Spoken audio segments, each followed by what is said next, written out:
Assalamualaikum warahmatullahi wabarakatuh.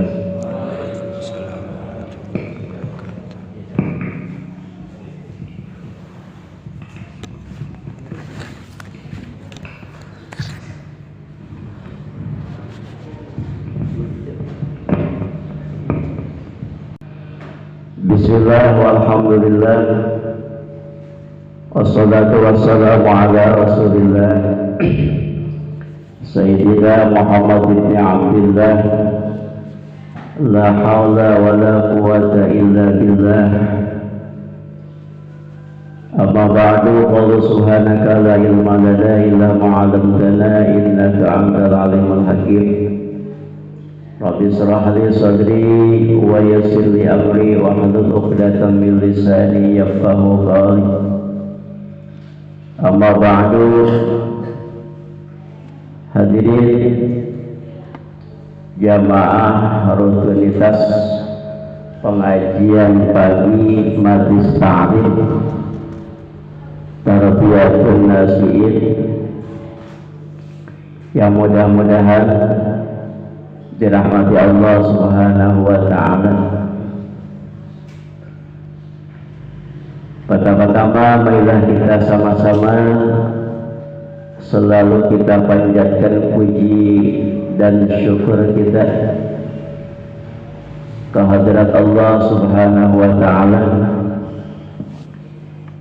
yang mana alhamdulillah di pagi ini kita masih Allah berikan kenikmatan, lebih-lebih kenikmatan iman dan Islam, sehingga alhamdulillah dengan nikmat tersebut kita bisa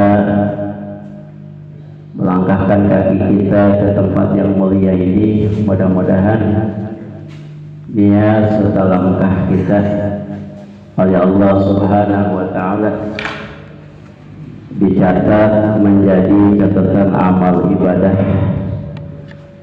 sehingga menjadikan satu bekal kita nanti ketika kita di hadapan Allah Subhanahu wa ta'ala.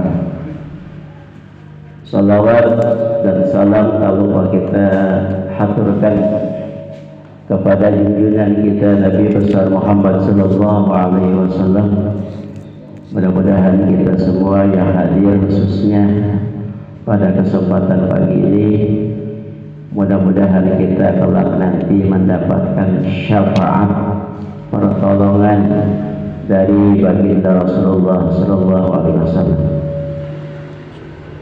Baiklah hadirin, kita mulai pengajian kita.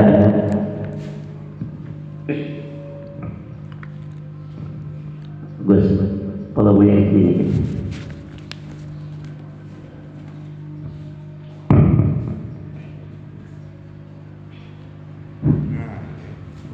Kita buka halaman 7 baris kelima, ya, baris kelima dari atas.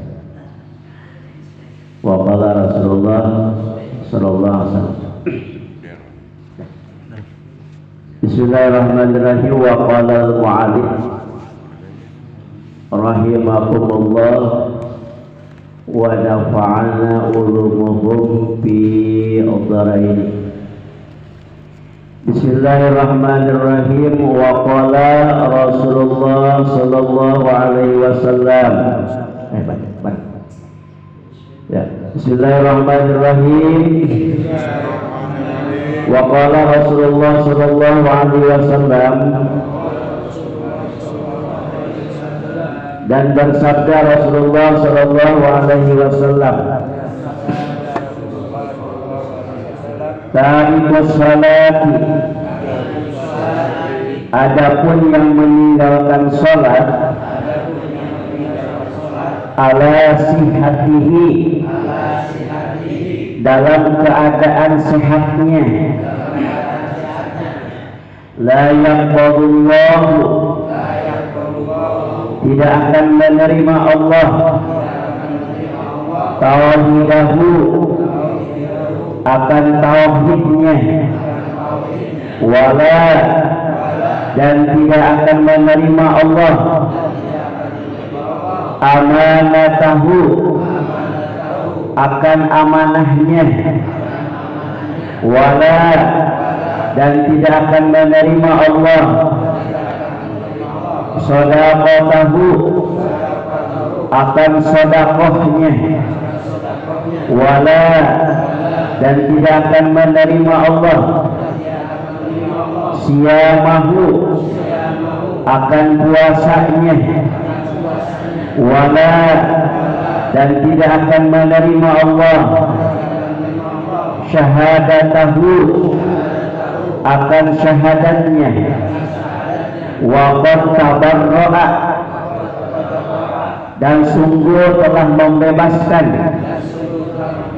Allahu Allah minhu daripada orang itu, wal malaikatu dan malaikat, wal mursaluna dan para rasul, wa qala Nabi sallallahu alaihi wasallam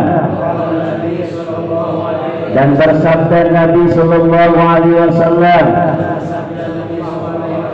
tarikus salati adapun yang meninggalkan salat ala sihatihi dalam keadaan sehatnya, la yanzuru tidak akan memandang Allahu Allah ilaihi kepada orang itu, wala yuzakkihi dan tidak akan membersihkan Allah kepada orang itu, walahu dan bagi orang itu azabun alim siksaan yang amat pedih, illa kecuali ayyatuba bahwasanya dia bertobat, wa yarji'a dan kembali ilallahi subhanahu wa ta'ala kepada Allah subhanahu wa ta'ala, fayatubu maka menerima taubat Allahu Allah alaihi atas orang itu.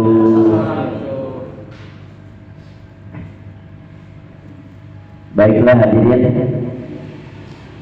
mari kita sama-sama simak penjelasan hadis Rasulullah Shallallahu Alaihi Wasallam yang masih berkenaan dengan orang-orang yang meninggalkan sholat yang 5 waktu. Jadi yang dijelaskan di kitab ini adalah bukan orang kafir, ya. Orang yang identitasnya Islam, ya. Orang yang pengakuannya pengakuan orang Islam, tapi dia betul-betul tidak mau mengerjakan sholat. Kalau orang kafir udah kagak dijelasin lagi, ya. Karena tauhidnya bukan tauhid orang mukmin. Jadi yang dijelaskan di dalam kitab ini melalui sabda Nabi Muhammad SAW adalah orang yang identitasnya Islam, orang yang namanya Islam tapi kagak mau ngejalanin sholat. Jadi diancam. Kalau orang kafir memang udah nyata-nyata dia memang udah ahli neraka, ya. Kecuali orang kafir dia bertobat, bukan bertobat, berarti orang kafir dia betul-betul mengikrarkan dirinya untuk menjadi orang Islam. Makanya kan kalau kita lihat keterangan keberuntungan orang kafir itu ketika dia masuk Islam itu semua dosanya diampuni sama Allah. Ya, umpama dia kafir 50 tahun, menjelang umur 60 tahun dia mengikrarkan 2 kalimat syahadat. Itu dosa-dosanya yang 50 tahun, dosa kagak sholat, dosa kagak puasa, pokoknya dosa kagak ibadah aja, itu diampuni oleh Allah. Ya, seperti halnya bayi yang baru lahir dari kandungan ibunya tanpa membawa titik dosa satu, baru syahadat doang mati surga. Itu untungnya. Ya, untungnya orang kafir ketika dia mendapatkan hidayah dari Allah, dia masuk Islam, itu dosanya yang puluhan tahun akan diampuni oleh Allah. Andaikan setelah dia mengikrarkan 2 kalimat syahadat kemudian dia mati, jaminannya udah surga. Untungnya begitu. Beda kalau orang Islam. Kalau orang Islam jadi orang kafir karena tergiur bahwa yang orang kafir itu pada kaya, pada senang. Ya, dia orang kafir, orang Yahudi, Nasrani, orang kafir pokoknya namanya, kelihatannya senang banget, turun mobil, naik mobil, makan serba enak, fasilitas cukup. Akhirnya copot tuh imannya, pengen jadi orang kafir. Ya. Tuh, begitu ia mengikrarkan sebagai orang kafir, ya, kaya mah belum, senang mah belum, baru mengikrarkan doang, mati neraka khalidina fiha abada, neraka selama-lamanya. Ruginya begitu. Ya, jadi orang Islam karena tergiur dengan kemewahan duniawi, akhirnya dia lepaskan keimanannya, mengikrarkan sebagai orang kafir. Ya. Kemudian dia mati, maka dia neraka selama-lamanya. Di dalam kitab Syam Taufik dijelaskan begini nih. Andai kan ada orang niat besok mau jadi orang kafir. Andai kan ya, besok mah gue tidak agama, jadi orang kafir. Sebelum besok itu udah jadi kafir, baru niat doang. Ya, niat doang. Besok sekarang umpama nih hari Minggu, mau ikut kemana tuh, ke gereja, mau ikrar, mau beat. Dia ikhtiarnya kemana? Niatnya kemana hari Minggu tuh? Hari Sabtu. Sebelum hari Minggu kemarinnya dia udah dikafir. Gitu ya. Di dalam kitab Syam Taufik begitu. Jadi baru niat doang, ya, baru niat doang juga udah jatuh kafir. Nah, penjelasan di dalam hadis ini tentang siksa orang-orang yang meninggalkan sholat ini hitungnya untuk orang-orang yang ngaku Islam, yang ngaku mukmin.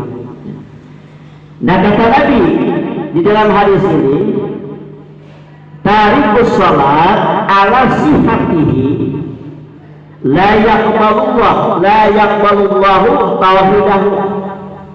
Kerugiannya ini, yang pertama kata Nabi, orang yang meninggalkan sholat berarti orang mukmin, orang yang Islam. Maka kata Nabi, la yaqbalullahu, jadi fa'il, tauhidahu, Allah tidak akan menerima tauhidnya. Tauhid apa sih? Keyakinan. Tauhid itu apa sih? Keimanan. Ya. Jadi Allah tidak akan menerima keimanannya seseorang yang dalam keadaannya meninggalkan sholat, padahal mah ya badannya kuat, ya fisiknya juga kuat, ya nggak ada penyakit, ya, nggak ada alasan, ya. Emang sengaja dia meninggalkan sholat, Yang pertama kata Nabi, dicap bahwa Allah tidak akan menerima tauhidnya itu orang, berarti lepas daripada keislaman. Ya. Berarti lepas daripada keislaman, Islamnya lepas, tauhidnya lepas. Ya, tidak akan diterima oleh Allah tuh. Ya, tauhidnya, keyakinannya, keimanannya kepada Allah. Satu tuh, tauhidah. Yang kedua, wala amanatahu, dan tidak akan diterima oleh Allah amanahnya. Apa amanahnya? Kepercayaannya, ya, janjinya dia di hadapan Allah waktu dia ada di alam ruh sana. Kan kita janji, manusia itu janji dengan Allah. Dan ketika ruh sebelum dimasukkan ke dalam jasad kita masing-masing, udah janji kita kepada Allah sebetulnya. Alastu bi rabbikum, kata Allah. Ya, apakah kamu tahu aku ini adalah Tuhanmu, kata Allah. Ruh jawab, bala. Nah, itu udah janji, itu bala itu berjanji. Bala, betul ya Allah, kau adalah Zat yang maha kuasa, kau adalah Zat yang harus aku sembah. Janji. Jadi kita itu udah ada janji, ya, udah ada janji di hadapan Allah bahwa kita dengan jawaban bala itu berarti kita akan mengikuti semua apa yang Allah perintahkan kepada kita. Orang yang kagak sholat gugur janjinya, ya. Janjinya di hadapan Allah gugur.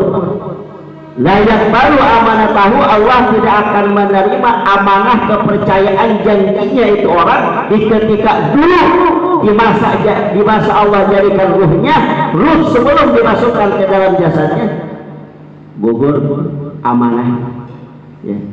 Tauhidnya gugur, hancur, ya. Kedua, amanahnya, janjinya di hadapan Allah.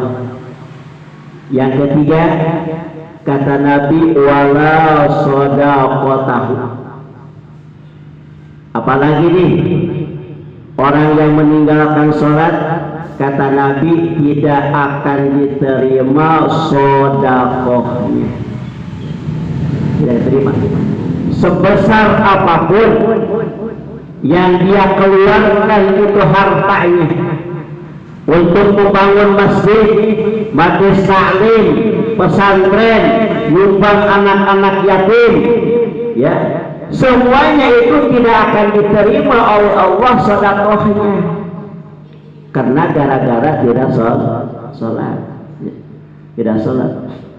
Makanya kalau umpama kita jangan merasa apa tuh, jangan merasa gembira, senang, waduh ini orang kayaknya dermawan banget, semuanya dia dikasih apa dia diberikan, ya. Tapi dia tidak apa tuh, tidak mau mengerjakan sholat, ya. Makanya kan kalau orang kafir seperti sama, sedekahnya orang kafir itu sama seperti sedekahnya orang yang kagak sholat. Makanya orang kafir, kalau ada orang kafir dia dermawan, mau ngasih sedekah, mau ngasih apa, itu tidak dicatat sama malaikat, tidak dicatat kebaikannya, tidak, ya. Kenapa? Karena dia itu dalam dirinya memang tidak ada ibtigha mardatillah, tidak bukan niat karena Allah, ya. Jadi makanya sedekahnya orang kafir itu sebesar apapun itu tidak akan dicatat oleh Allah.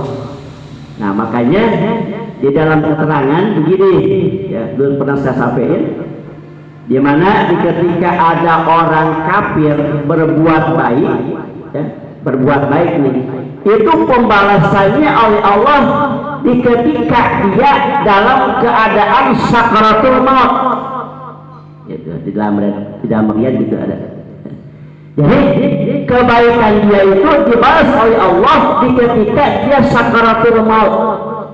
Karena sakaratul mautnya orang kafir itu lebih dasar, maka akan diringankan oleh Allah dengan sebab dia suka menolong orang yang kesusahan. Supaya apa? Supaya nanti di hadapan Allah dia tidak lagi, ya Allah mana sedekah saya, ya Allah mana kebaikan saya waktu saya di dunia, saya akan nyumbang sholat, saya nyumbang masjid, saya nyumbang majelis taklim, umpama saya bersedekah kepada fakir miskin, itu dibalas oleh Allah di dunia, ya. Jadi tidak dicatat oleh Allah, dibalasnya itu di dunia. Ketika orang kafir sakaratul maut, di situ akan diringankan sakaratul mautnya oleh Allah karena kebaikannya dia. Sama seperti sedekahnya orang-orang yang ngaku Islam, yang ngaku mukmin, tapi tidak pernah melaksanakan sholat satu waktu.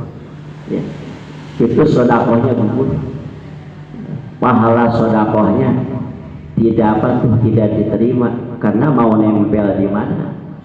Ya, kita kan udah yakin sholat itu adalah tiangnya. Ya, sholat itu tiangnya, sedekah itu cabangnya. Ya, sedekah itu cabangnya. Sedekah mau nempel di mana? Di ketika sholatnya kagak ada. Ya, sama seperti umpama satu bangunan itu genteng mau nempel di mana, ya. Kemudian apalagi ya semuanya yang ada di atas itu gak bakalan nempel kalau umpama tidak ada tiangnya. Dalam agama pun demikian. Salat adalah fondasinya, salat adalah dasarnya, salat adalah tiangnya, maka ibadah-ibadah yang lain laksana ranting, ya, laksana cabang, ya, cabang daripada satu pohon, cabang bisa nempel karena ada pohon bisa kokoh karena ada akar. Agama pun demikian, ya. Itu makanya orang yang kagak sholat sedekahnya gugur, ya, tidak ada pahala sedikit pun karena tidak ada pondasinya, karena tidak ada tiangnya, yaitu sholat. Berapa tuh? 3, ya, tauhid, kemudian amanah, syahadah, ya, 4 ya. Soal puasa ketiga. Nah kemudian wala syahadatahu, syahadatnya gugur, ya. Kemudian Allah tidak akan menerima syahadatnya, ya, syahadatnya asyhadu an la ilaha illallah wa asyhadu anna muhammadar rasulullah, gugur itu syahadatnya kalau umpama tidak sholat. Ya, ini biasanya kalau mau lagi akad nikah nih, ya, ketika khutbah nikah, ya, setelah mau jami'an astagfirullahaladzim 3 kali udah begitu, syahadat asyhadu an la ilaha illallah wa asyhadu anna muhammadar rasulullah, itu syahadat situ, ya. Itu kalau umpama yang nikahnya pengantinnya nggak pada sholat, ya, itu pengantinnya nggak pada sholat, umpama itu syahadatnya di ketika khutbah nikahnya itu gugur, ya, coba di ketika khutbah nikah syahadat dibaca, begitu jadi pengantin johor kelewat, asar kelewat, ya, maghrib kelewat, isya apalagi udah capek, ya, ngurusin tamu tuh, itu udah gugur itu, ya, tuh syahadatnya, ya. Makanya tidak ada manfaatnya sebetulnya mah itu, ya. Jadi begitu syahadat juga ngapain, ya, johor dia lewat, asar apalagi saking waktu banyaknya tamu, maghrib, isya. Nah ini, ya, jadi kata Nabi begitu, ya, ini kata Nabi hadisnya, ada kitabnya, ya, kata Bang Sohim ada kitabnya, katanya, ya, ada kitabnya, ya, ada kitabnya. Jadi Allah, ya, wala syahadat tahu, Allah tidak akan menerima syahadatnya orang yang tidak melaksanakan sholat, gugur berarti. tauhidnya gugur, syahadatnya juga gugur. Nah, kemudian waqad tabarra'a, ya, waqad tabarra'a Allahu minhu. Nah, apa maksudnya nih tabarra'a? Ya. Jadi Allah itu udah kagak ngopenin lagi, bebas. Ya. Udah orang begitu mah nggak usah diopenin. Orang yang kagak sholat udah kagak jangan diurusin. Ya, kata Allah begitu. Jadi waqad tabarra'a Allahu minhu itu begitu. Jadi Allah sudah tidak memperhatikan lagi. Ya. Sepertinya Allah begitu ya. Seperti halnya Allah tidak memperhatikannya kepada binatang. Ya. Udah bebas ya, dia mau apa kek, mau apa kek biarin, kata Allah. Ya, jadi tabarru'ah. Ya, makanya di Al-Quran sudah di Al-Quran ada tuh surat tabarru'ah, ya, dan surat taro'ah. Makanya di surat Al-Baro'ah, surat Tobat itu nggak ada istilahnya. Ya, itu saking apa ya tuh?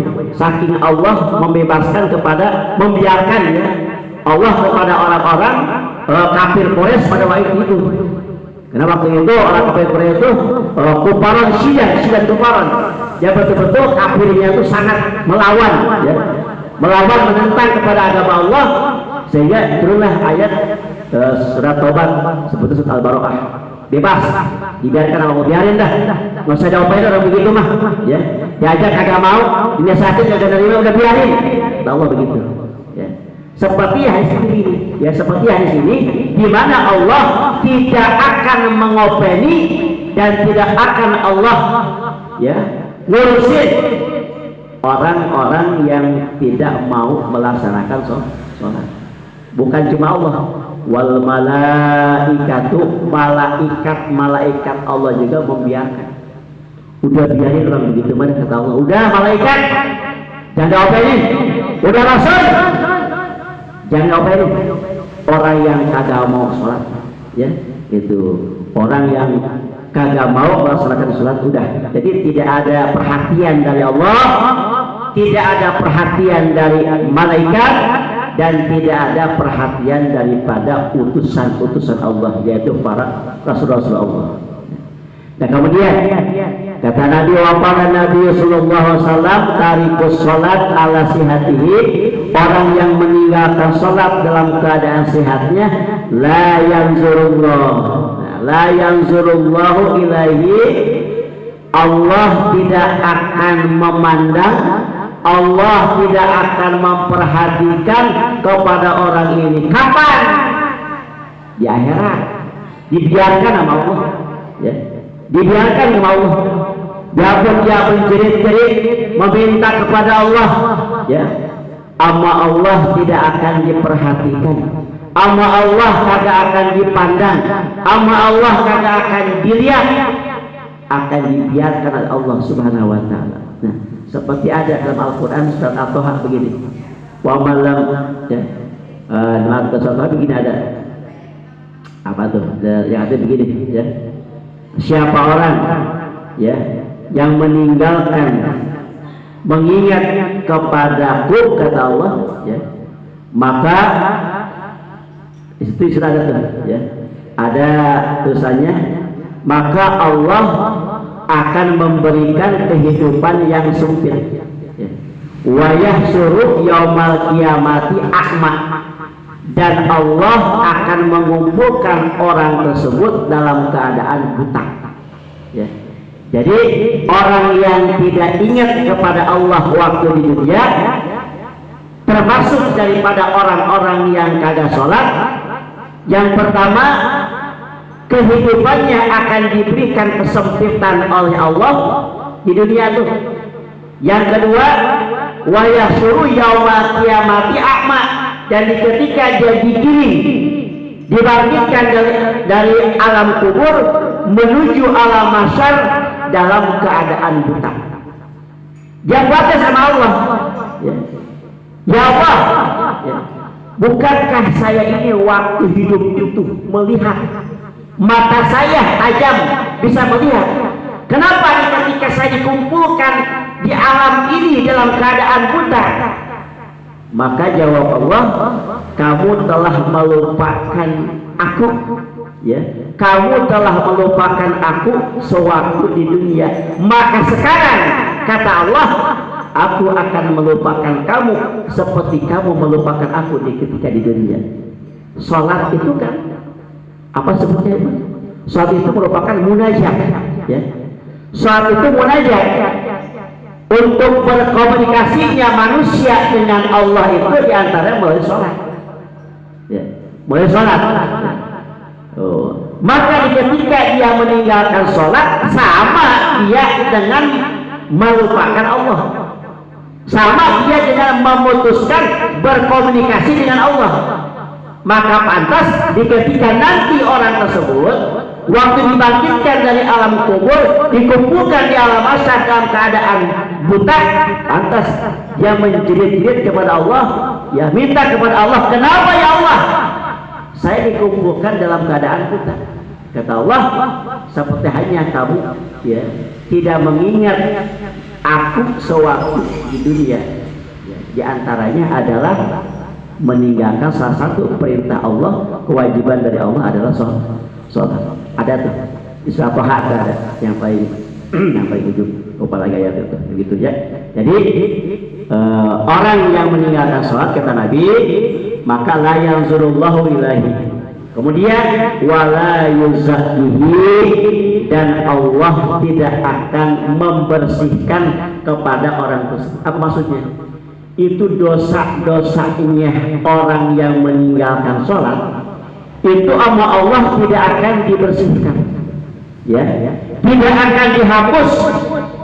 Orang yang meninggalkan sholat dalam keadaan sehat, kemudian dia sengaja tanpa alasan syar'i, maka wala yuzakkihi, Allah tidak akan membersihkan dosa-dosanya tersebut, ya. Tuh di bawahnya ada tuh, ya, walahu azabun alim, dan Allah sediakan siksa yang amat pedih, ya, siksa yang amat pedih itu untuk orang-orang yang meninggalkan sholat, ya, orang-orang yang meninggalkan sholat kemudian identitasnya orang-orang Islam, yaitu orang-orang Islam. Jadi disediakan oleh Allah azabun alim, siksaan yang amat pedih. Nah, di sini kata Nabi,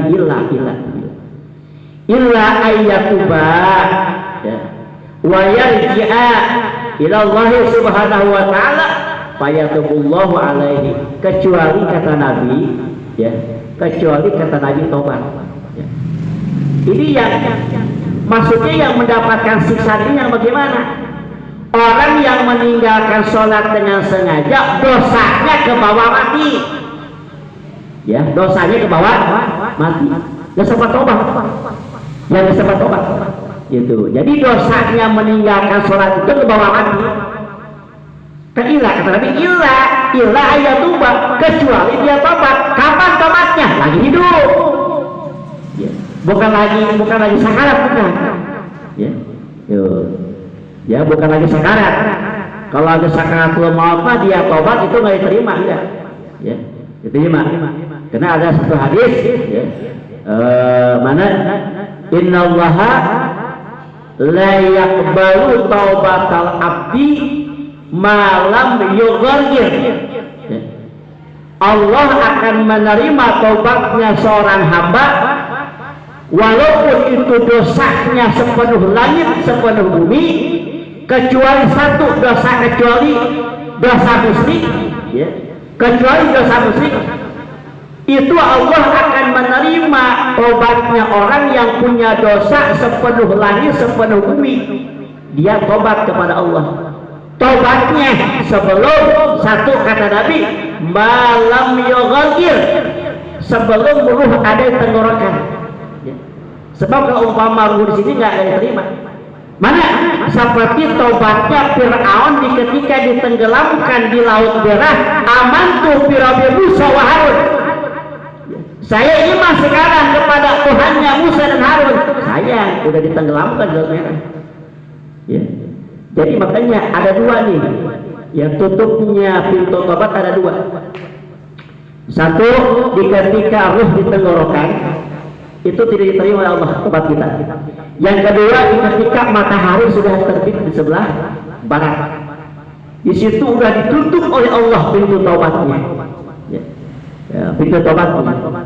Jadi kalau umpama ada orang taubat ketika sakaratul maut, ya, asyhadu an la ilaha illallah wa asyhadu anna muhammadar rasulullah, ya, dia taubat kepada Allah, dia mengaku Allah Tuhannya, dia mengaku Rasul sebagai utusannya, tidak akan diterima oleh Allah. Yang kedua, ketika matahari sudah ada di sebelah barat, tutup, ya.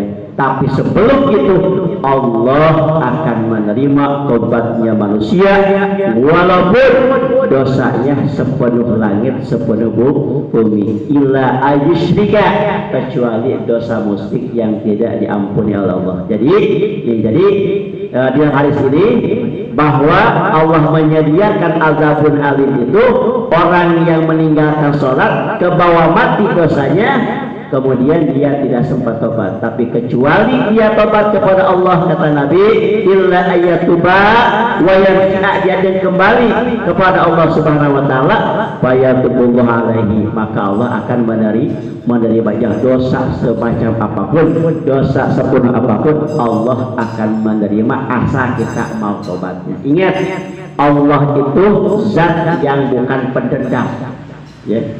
Itu jangan mentang-mentang dia enggak sholat ke puluhan tahun kemudian dia kembali, lah ngapain lu tobat-tobat? Enggak begitu Allah, ya, enggak begitu. Makanya banyak orang-orang pendosa ketika akhir hayatnya dia mati dalam keadaan husnul khotimah, gitu, ya. Ya, maka dalam hadis arba'in kan ada tuh, dari arba'in ada kan.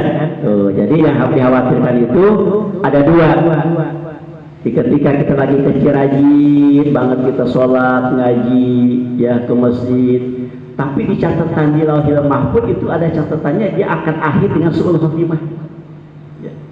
Dia dengan akhir hayatnya ada catatan itu di Lauhil Mahfuz, ada catatan ini orang ini bakal mati dalam keadaan su'ul khotimah, ya. Ada itu, padahal dia lagi kecilnya rajin, ya, ibadah dia rajin apa ini. Makanya kita kalau melihat orang yang brengsek, ya, mabuk apa, judi apa, kita jangan suka yang sesujon. Siapa tahu dia besok mendapatkan hidayah dari Allah, dia taubat, dia meninggal husnul khotimah. Nah, mudah-mudahan, ya, dengan keterangan yang saya jelaskan pada pagi ini, mudah-mudahan ada manfaatnya, ya. Mudah-mudahan kita selalu menjaga sholat kita yang 5 waktu, ya. Saya sering bilangnya sesibuk apapun, ya, aktivitas kita, jangan sampai kita tinggalkan sholat, ya. Yang wajibnya aja, ya, yang wajibnya aja nggak apa-apa, itu jangan sampai kita tinggalkan. Nah, mudah-mudahan apa yang saya sampaikan mudah-mudahan ada manfaatnya. Kita bacakan surah Al-Fatihah untuk guru kita, untuk sahibul majlis almarhum al-maghfurah guru kita. Mudah-mudahan kita doakan selalu Allah ampuni dosanya, luaskan alam kuburnya. Mudah-mudahan majlis taklim yang kita pakai tiap minggu, khususnya umumnya, yang khususnya tiap malam, mudah-mudahan pahalanya selalu mengalir kepada almarhum. Al-Fatihah. Musallihi sadaqati sallallahu alaihi wasallam. Fatihu minadar bisyafaati Rasulullah sallallahu alaihi wasallam. Lahul Fatihah. A'udzu billahi minasyaitonir rajim. Bismillahirrahmanirrahim. Alhamdulillahirabbil alamin arrahmanir rahim maliki yaumiddin. Iyyaka na'budu wa iyyaka nasta'in. Shiratal mustaqim. Shiratal ladzina an'amta 'alaihim ghairil maghdubi 'alaihim waladdallin. Astagfirullahaladzim. La salli ala Muhammadin fil awwalin wal akhirin wa barik wa sallu radhiyallahu ta'ala an kulli sahabati Rasulillah ya ajmain. Bismillahirrahmanirrahim. Alhamdulillahirabbil alamin hamdan syakirin hamdan naimin abdan yu'ti ni'amah wa yukafi majid. Ya Rabbana lakal hamdu kama yanbaghi li jalali wajhika wa 'azimi sultanik. Allahumma shalli ala sayyidina Muhammad wa ala ali Muhammad salatan tunjina biha min jami'i ahwali wal afat, taqdilana biha jami'al hadat wa tutahhirana biha min jami'i sayyi'at wa tarfa'na biha 'ala darajat wa tuballighana biha asl ghayat min jami'il khairatil mahya wa ba'da mamat. Innaka sami'un qaribun mujibud da'wati Allah ya qadiyal hajat. Allahumma inna nas'aluka ilman nafi'an wa 'amalan mutaqabbalan ورزقا حلالا كثيرا طيبا مباركا اللهم اجعلنا حجا جمعنا جمعا مرحوما وتفرقا من بعده تفرقا معصوما ربنا تقبل منا انك انت السميع العليم وتب علينا انك انت التواب الرحيم ربنا يا الله اتنا في الدنيا حسنه وفي الاخره حسنه وقنا عذاب النار صلى الله على سيدنا محمد سبحان ربك رب العزه عما يصفون سلام على المرسلين الحمد لله رب العالمين. Assalamualaikum warahmatullahi wabarakatuh.